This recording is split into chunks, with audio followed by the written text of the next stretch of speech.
প্রিয় শিক্ষার্থীরা শুভেচ্ছা নিও, আশা করি ভালো আছো। আজ আমরা পঞ্চম শ্রেণীর গণিত বিষয়ে পঞ্চম অধ্যায়ের সৃজনশীল বা যোগ্যতা ভিত্তিক অঙ্ক করব। তোমরা ইতিমধ্যে 1, 2, 3 নং করেছো, আজকে আমরা 4 নং অঙ্ক করব। তো 4 নং অঙ্ক কি, চলো আমরা সরাসরি ক্লাসে চলে যাচ্ছি। 4 নং আছে 3টি ভিন্ন রঙের ঘন্টা আছে। লাল রঙের ঘন্টা 18 মিনিট পর পর, হলুদ রঙের ঘন্টা 15 মিনিট পর পর এবং সবুজ রঙের ঘন্টা 12 মিনিট পর পর বাজে। 3টি রঙের ঘন্টা ভিন্ন ভিন্ন সময় বাজে। ক নঙে বলেছে লসাগু কাকে বলে। তো আমরা তার সমাধান লিখে করব। লসাগু এবং গসাগু কাকে বলে বা এর সংজ্ঞা আমি তোমাদেরকে শীট আকারে দিয়ে দেবো। এখন লিখে আর সময়টা নষ্ট করব না। আমরা এখন চলে যাচ্ছি খ নঙে। খ নঙে বলছে ঘন্টাগুলো কত সময় পর পর পুনরায় একত্রে বাজবে। এই ঘন্টাগুলো যে ভিন্ন ভিন্ন সময় বাজছে, কখন পুনরায় একত্রে বাজবে। এই বলছে যে একত্রে কথাটা বললে পুনরায় কখন একত্রে হবে, পুনরায় কখন মিশবে, পুনরায় কখন দেখা হবে, এরকম বললে আমরা সাধারণত লসাগু করে থাকি। তো আমরা এই ভিন্ন 3টে সংখ্যার লসাগু করব খ নং দিয়ে। তাহলে সংখ্যা 3টা কত? 18, 15 আর 12। তাহলে আমরা এটার লসাগু করি 18, 15, 12। লসাগু মৌলিক সংখ্যা দিয়ে করব আমরা। যদি আমরা 2 দিয়ে করি দেখা যাচ্ছে 2, 9 দুগুণে 18, 2 দিয়ে 15 ভিতর যায় না 15, 2 দিয়ে 6 দুগুণে 12। এখন দেখো 2টা বিজোড় সংখ্যা, একটা জোড় সংখ্যা, তাহলে আমরা 3 দিয়ে দেব। 3 দিয়ে 3, 3 দিয়ে 3 5 15, 3 দিয়ে 3 2 3 দুগুণে 6, 3 দিয়ে 6কে ভাগ দিলে হবে কত? 2। তাহলে দেখতে পাচ্ছি আমরা 3টেই মৌলিক সংখ্যা, তাহলে আর কোনো সংখ্যা দিয়ে ভাগ যাবে না। তাহলে আমরা লিখব নির্ণয় লসাগু। নির্ণয় লসাগু। লসাগু কত হবে? 2 গুণ 3 গুণ 3 গুণ 5 গুণ 2। তাহলে কত হবে? 3 দুগুণে 6, 3 6 18, 5 18 90, 90 এর 90 180। তোমরা যদি এভাবে না করতে পারো পাশে তোমরা গুণ করে নিবে। তাহলে আমরা দেখতে পাচ্ছি লসাগু কত? 180 মিনিট। তাহলে আমরা লিখতে পারি 180 মিনিট পর পুনরায় একত্রে বাজবে। যেহেতু আমরা জানি 60 মিনিটই 1 ঘন্টা হয়ে যায়, আমরা এটা ঘন্টায় নিয়ে নিতে পারি। তাহলে আমরা লিখতে পারি 1 ঘন্টা সমান সমান 60 মিনিট। 60 মিনিট 1 ঘন্টায় যেহেতু 60 মিনিট, তাহলে আমরা 60 দিয়ে ভাগ দিতে পারি। আমরা 180-কে 3 বার যায়, 3 বার দিলে 180। তাহলে দেখা যাচ্ছে 3 ঘন্টা। সময় কত হচ্ছে? 3 ঘন্টা। তাহলে আমরা উত্তরটা লিখতে পারি। সুতরাং 3 ঘন্টা পর ঘন্টাগুলো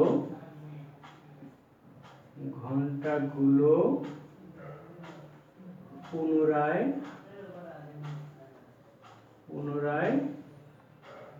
একত্রে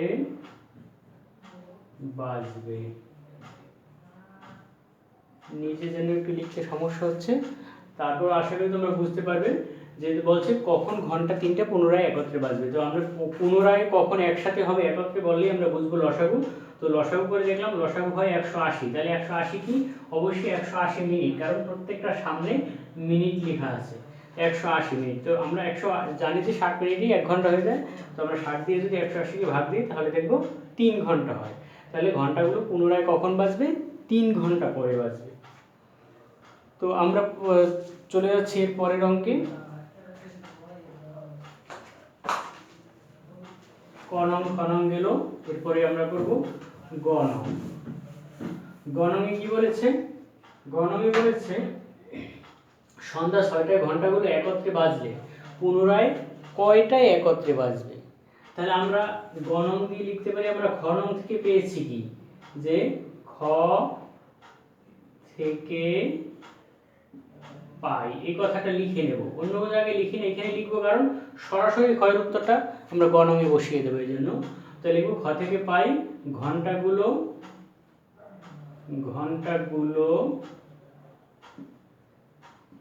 পুনরায় বাজবে 3 ঘন্টা পর, 3 ঘন্টা পর। তাহলে আমরা লিখতে পারি সুতরাং ঘন্টাগুলো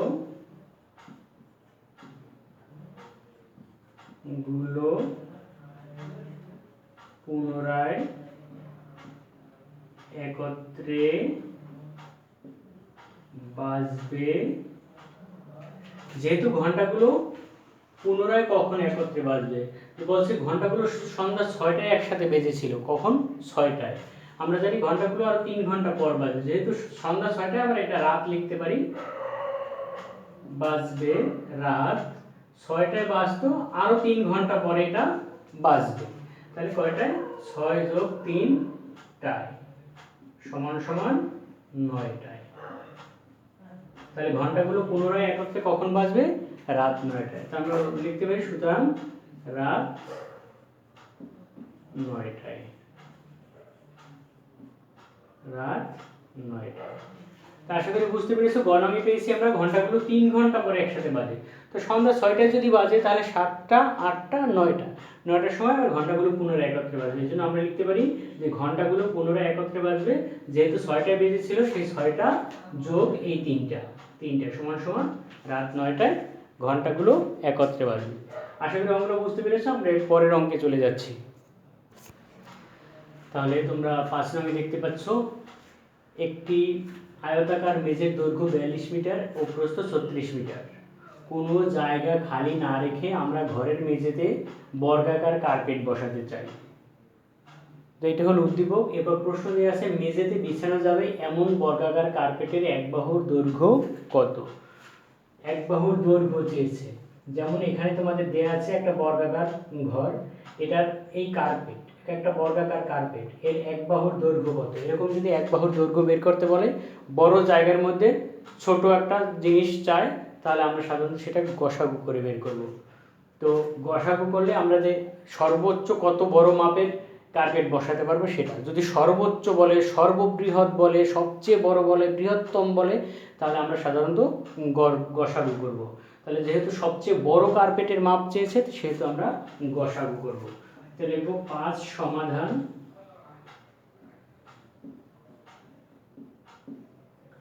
ক। 5 সমাধান ক। তো আমরা লিখব 42 বা 36 ও 42 এর গসাগু হবে কার্পেটের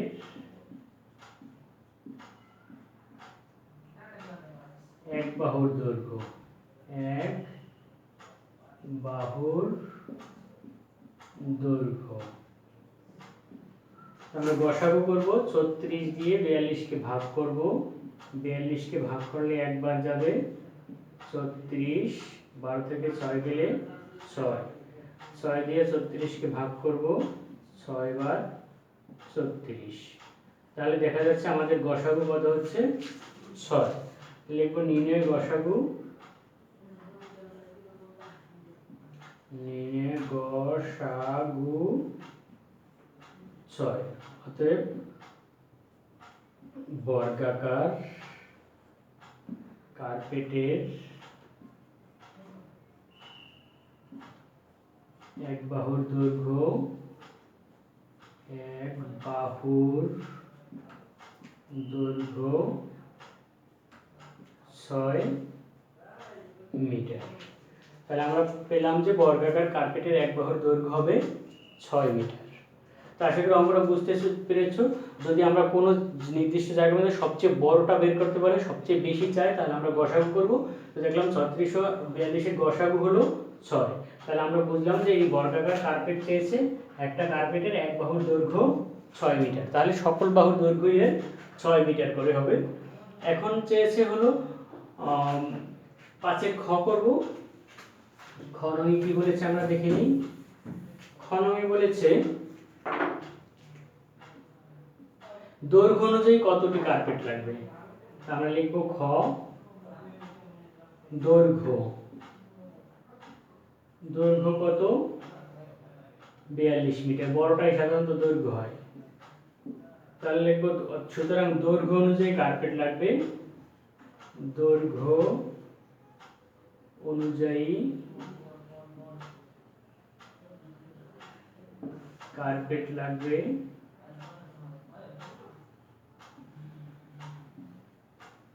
দৈর্ঘ্য অনুযায়ী কার্পেট লাগবে, দৈর্ঘ্য 42 মিটার, আর কার্পেটের এক বাহুর দৈর্ঘ্য যেহেতু 6 মিটার, আমরা এটা দিয়ে ভাগ দেব। তাহলে দৈর্ঘ্য অনুযায়ী কার্পেট লাগবে, 6 দিয়ে 42 কে ভাগ করলে 7টি। তাহলে আমরা লিখতে পারি সুতরাং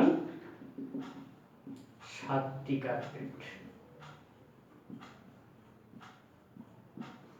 তো সহজ আছে। আমরা গণনটাও এভাবে করব, একই রকম গণনটাও। গণন বলছে প্রস্থ অনুযায়ী কার্পেট কতটুকু লাগবে, তো আমরা লিখব প্রস্থ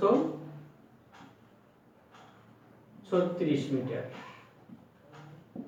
সুতরাং প্রস্থ অনুযায়ী কার্পেট লাগবে, প্রস্থ অনুযায়ী কার্পেট লাগবে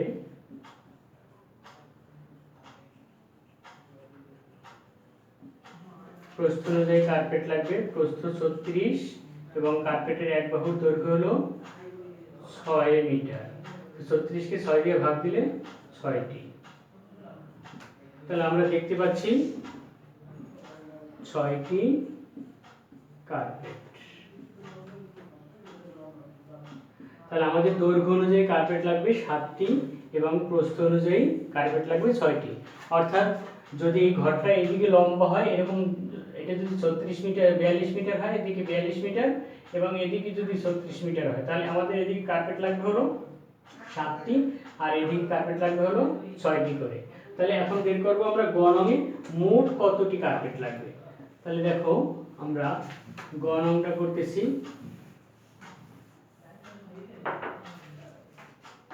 ঘনন করব। ঘ, সম্পূর্ণ মেঝে কার্পেট লাগবে কতটি। তো আমরা লিখবো এখানে দৈর্ঘ্য অনুযায়ী কার্পেট লাগে 7টি আর প্রস্থ অনুযায়ী কার্পেট লাগে 6টি। তাহলে আমরা দেখতে পাচ্ছি এদিকে কার্পেট লাগে 7টি, এদিকে কার্পেট লাগে 6টি।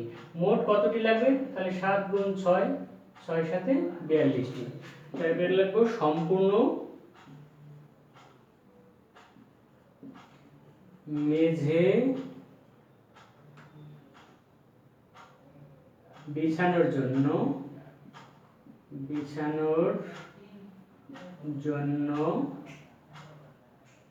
কার্পেট লাগবে 7 গুণ 6টি। তাহলে 6 সাথে 42টি। তাহলে সুতরাং 42টি কার্পেট লাগবে। তাহলে এটাই ছিল হলো ঘনন। আমরা দেখছি যে লম্বায় কার্পেট লাগে 7টি এবং পাশে কার্পেট লাগে 6টি। তাহলে মোট কতটি লাগবে, তাহলে 7 গুণ 6, 6 সাথে 42টি কার্পেট লাগবে। আশা করি অঙ্কটা, যদিও ক খ গ ঘ 4টা পয়েন্ট আছে, আমরা আশা করি অঙ্কটা তোমরা বুঝতে পারবে এবং অঙ্কটা বারবার দেখলে খাতায় যদি করো অবশ্যই তোমরা অঙ্কটা সহজে বুঝতে পারবে। তাহলে 5 নং শেষ, আমরা চলে যাচ্ছি আমাদের 6 নং অঙ্কে। তাহলে তোমরা দেখতে পাচ্ছ আমরা 6 নংয়ে চলে যাচ্ছি। 6 নং আছে কোন স্থানে 10 জনের বেশি শিক্ষার্থী আছে। একজন শিক্ষক 42টি কলা, 84টি বিস্কুট এবং 105টি চকলেট কোনো অবশিষ্ট না রেখে শিক্ষার্থীদের মধ্যে ভাগ করে দিতে চান। কোনো অবশিষ্ট রাখা যাবে না, অবশিষ্ট না রেখে শিক্ষার্থীদের মধ্যে ভাগ করে দিবেন। তো ক নংয়ে বলেছে কতগুলো শিক্ষার্থীর মধ্যে এগুলো সমান ভাগে ভাগ করে দেওয়া যাবে। তাহলে কতগুলো বা কতজন শিক্ষার্থীর মধ্যে এগুলো ভাগ করে দেওয়া যাবে। এখানে লেখাই আছে অবশিষ্ট না রেখে। অবশিষ্ট না রেখে যদি ভাগ করতে চাই তাহলে আমাদের গসাগু করতে হবে। তাহলে আমরা চলে যাচ্ছি 6 সমাধান।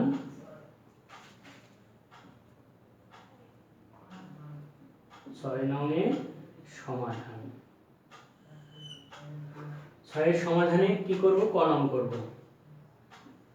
কলমে বলছে কতগুলো বা কতজন শিক্ষক, কতগুলো না লিখে আমরা কতজন লিখি। কতজন শিক্ষার্থীর মধ্যে এগুলো সমানভাবে ভাগ করে দেওয়া যাবে। তাহলে আমরা লিখব, এটা বলছে শিক্ষার্থীর সংখ্যা অবশ্যই 10-এর বেশি হতে হবে, 10-এর বেশি হতে হবে। কিন্তু এই সংখ্যাটা আমরা কোনো কিছু হিসাব করব না, আমরা হিসাব করব 42, তারপর 84 ও 105।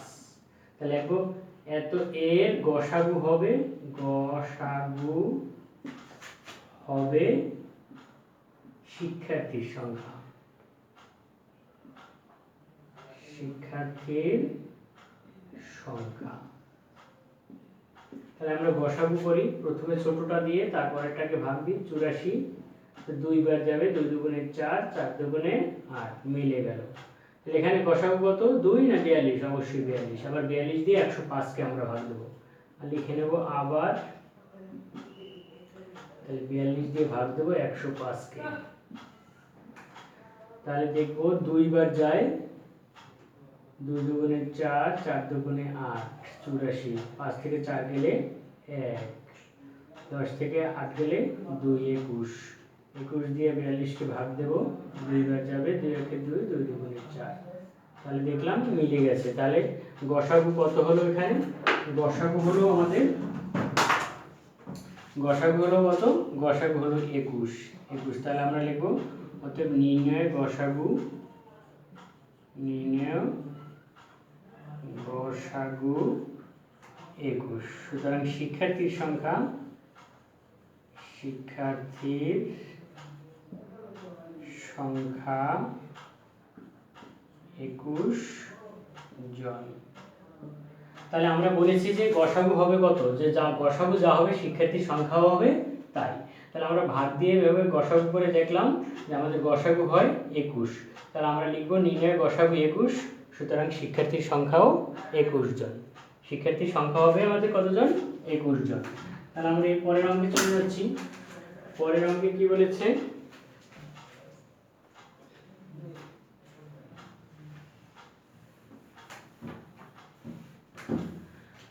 এরপরে খনমে প্রত্যেকে কতটি করে কলা পাবে। খনমে বলছে প্রত্যেকে কতটি করে কলা পাবে। তাহলে আমরা খনমটা করি। মোট কলা, মোট কলা কতটি? 42টি। সুতরাং প্রত্যেক শিক্ষার্থী বা প্রত্যেকে, যেটা লিখি আমরা, প্রত্যেকে কলা পাবে। কলা আছে 42টি, ভাগ শিক্ষার্থী আছে আমাদের 21 জন। তাহলে কতটি করে কলা পাবে? 42কে, মোট কলাকে আমরা যদি শিক্ষার্থী দিয়ে ভাগ করি তাহলে 2টি। তাহলে লিখব সুতরাং 2টি কলা। তো আশা করি এটা একবারে সহজ আছে, তোমরা বুঝতে পেরেছো। আমরা গ নামটাও করবো এভাবে। গ নামে বলেছে প্রত্যেকে কতটি করে বিস্কুট পাবে। তাহলে লিখবো মোট বিস্কুট, মোট বিস্কুট, মোট বিস্কুট হলো আমাদের 84টি। সুতরাং প্রত্যেকে বিস্কুট পাবে, প্রত্যেকে বিস্কুট পাবে 84 ভাগ ওই শিক্ষার্থীর সংখ্যা। সবসময় আমরা 21 দিয়ে করবো, কারণ শিক্ষার্থী দিয়েই তো ভাগ করবো। তাহলে 4 বার হবে, 4 বার, তাহলে 4টি। সুতরাং